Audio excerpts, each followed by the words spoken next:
This is an example of a trigger lock on a handgun. Now, this one requires a key. These will all be required for guns in the city of San Diego now or using a safe.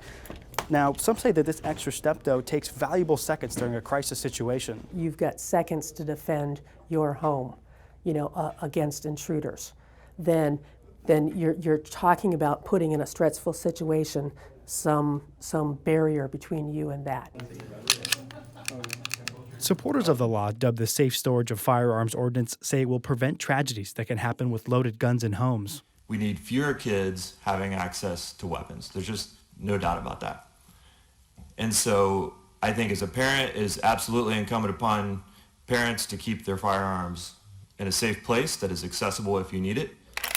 Barbara Starr with the San Diego County Gun Owners Political Action Committee says she's also concerned about the vague wording of the law. It only applies to guns not being carried or in a person's, quote, immediate control. I like having my firearm in the general area, like if I'm watching TV, but is that under my control or not? Am I in violation of the ordinance or not?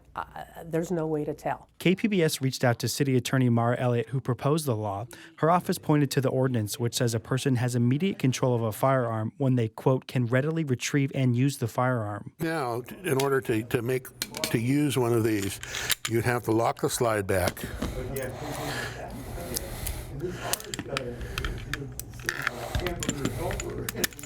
You lock the firearm like that. If a gun owner does not want to use a trigger lock, the law says they can use a locked container. Now this one, the way it works is you can have a combination. There's 4 buttons here, and you can have a combination of any of the 4. Some people were also concerned about how the law will be enforced. A spokeswoman for the city attorney says enforcement will likely happen while police are in homes for other calls and they notice an unsecured firearm. Police will not be going to homes solely looking for violators.